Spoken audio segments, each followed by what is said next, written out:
Well, 24th of March, and we're starting to tap in some of the buckets here. We got a pretty good run here going on. I don't think we've missed much sap yet this year. But these things are, we do a nice job right now. 6:30 at night, and they're running good. Didn't have much of a freeze last night, but apparently didn't take much this time. They're definitely going.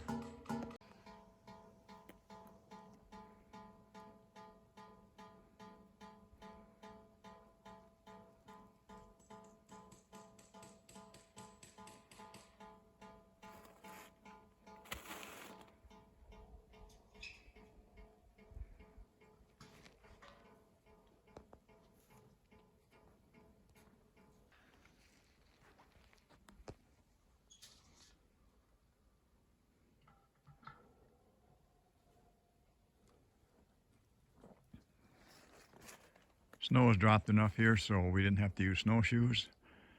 Had some really warm weather about a week ago, and had some rain with it.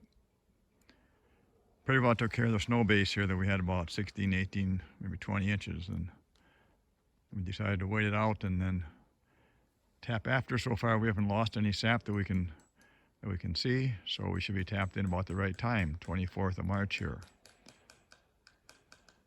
A lot later than last year. Last year by this time we'd probably made half a crop of our syrup. This year we're just starting out, and hopefully there'll be a pretty decent season, but we never know till it's done.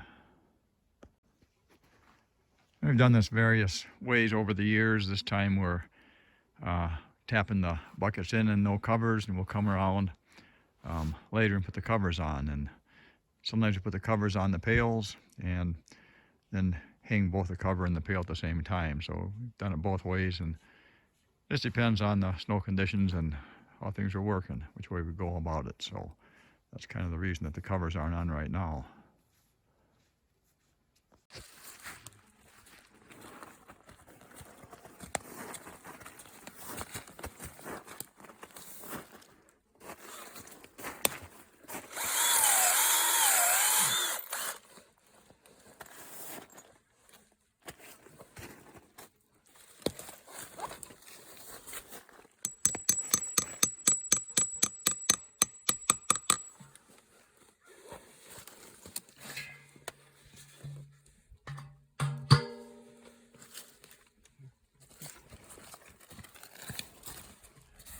I always like tapping in buckets.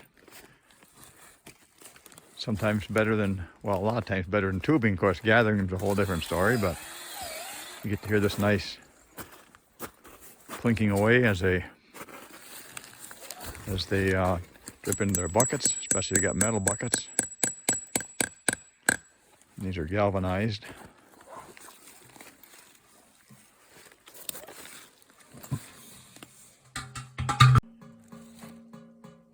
Well, here's one really taking off. Probably running about 150 drops a minute. If it kept running like that, it wouldn't take too long to get a lot of sap in the bucket. It'll slow down here. Sometimes you have a little surplus in them, and you first tap them, and they're gonna run like that. But then the next day they'll back off quite a bit. The red on the pails, something my grandfather thought of. He actually painted half of the pail red, and the reason for that was he's gathering, picking up sap, and other folks are doing the same thing in the woods, and they weren't sure whether or not some tree had been gathered. So he bored a hole in the second side, on the opposite side of the pail, and when he come to a tree that he was gathering or picking up, what he'd do is dump the sap out of that bucket and turn that bucket around like this.